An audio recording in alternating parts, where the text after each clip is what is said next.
Chatter of Governor Hickenlooper running for president in 2020 resurfaced this week as he traveled to Iowa to speak at a STEM education panel alongside other governors. He was also interviewed on the Politico Money podcast, discussing his recent Iowa visit, the current divide in our country, and the likelihood of a Hickenlooper-Kasich ticket. David, are you going to be out campaigning for that one?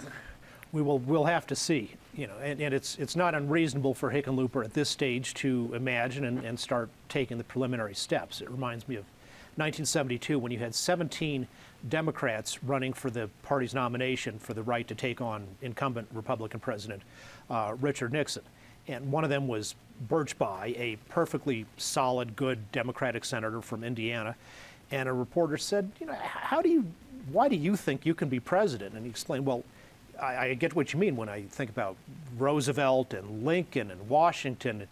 How am I in that category? No, not at all. I shouldn't even let myself consider it for a second. On the other hand, I looked at all the other people running and said, why not?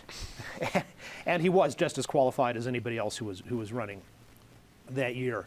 So why not for Hickenlooper? I mean, would he be as good a president as Kamala Harris or Cory Booker or something like that? I think he can easily pass that test when he looks in the mirror. His strength and his vulnerability is on economic issues, oil and gas, things like that. He is more moderate than where the hardcore left of the party has moved it. He was 10 years ago, it would have been very mainstream on these issues. Now the party has gone in a much more socialist direction. In fact, the Denver Democratic Party actually adopted socialism as part of its platform at the recent convention. So that will make it tough for him on the primaries. On the other hand, to the extent that I think the majority of actual registered Democrats are not as far left as the activists, he may be the guy around whom the moderates can rally. And he might be able to go pretty deep into the primaries if he gets a good start. Eric, what do you think? Hickenlooper as a Democrat or running on an independent platform with Kasich? Or neither?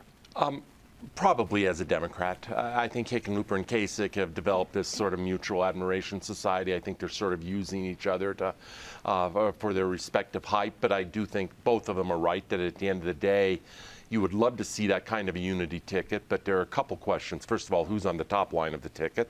And I would guess that would be Kasich, just given his longer tenure of experience and how deep he went in the primary 2 years ago.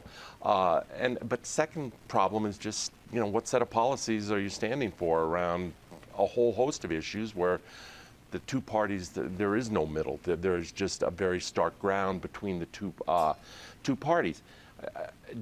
David, was referenced to 1972. I think if you look at the Democratic field that is starting to form for 2020, 17 is going to be a very small number. I mean, you're into the 20s and approaching 30. Now, they're not all going to make it to the starting line. And we'll see if Hickenlooper is one that makes it to the starting line or not. But in terms of the number of people who seriously look at themselves in the mirror at 2 o'clock in the morning and see a president or at least a presidential candidate, you have 25 or 30 named Democrats who are in that category right now. David's point is the relevant point, which is it's hard to see. Things happen, lightning strikes, but it is hard to see the John Hickenlooper path through Iowa, through New Hampshire, in a party that has moved hard to the left in the aftermath of the Hillary debacle. This party is much closer to Bernie Sanders and that platform these days than it is to Hillary Clinton or even to Barack Obama, who is plenty left in his own right.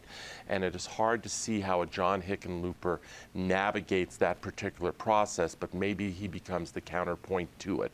I'm not going to Vegas, speaking of Dominic. I'm not going to bet a Hickenlooper presidency at this point in time in Vegas, but he's certainly playing with it. Well, if Dominic's watching, we'll see if he bids. You are under the dome, Joey. What do you hear about the governor? Well, I've had this conversation one-on-one with the governor and in press scrums with the governor about this. Are you running? Are you not running? He says he's not running. And there are things, if you cherry pick the occurrences, there is a reason to believe that he might be thinking about running for governor. But there's way more things that he's not doing that he would be doing if he were really running for governor. For one thing, he says he and his wife don't talk about it much anymore, and his son Teddy apparently has no interest in moving to D.C. I think Hickenlooper likes for people to talk about him running for president, but I don't think he really is. If this is a trial balloon, it's full of hot air, which is how you get lift. And there's a lot of hot air around this. I didn't think that was going to be funny, but thank you. But, you know, I just don't see it. I think Hickenlooper is more likely to run against Cory Gardner in 2020 for U.S. Senate. And Dave and is right. You know, Hickenlooper doesn't fit the Democratic template anymore. I don't think he can run as a Democrat because the party has left him. But as far as Cory Gardner race goes, I think Democrats, if they'll listen to a name that most of our viewers haven't heard, Trish Zornio. She's a scientist from Boulder County. She's looking at running against Cory Gardner, and she's the ideal candidate for the Democratic Party. Unfortunately, she doesn't have a lot of money, and she doesn't have longevity, which is something the Colorado Democratic Party seems to well, the National Democratic Party seems to anoint candidates, and at this point, Trish isn't anointed. But, you know, what kind of candidate she becomes might determine on what kind of candidate John Hickenlooper becomes.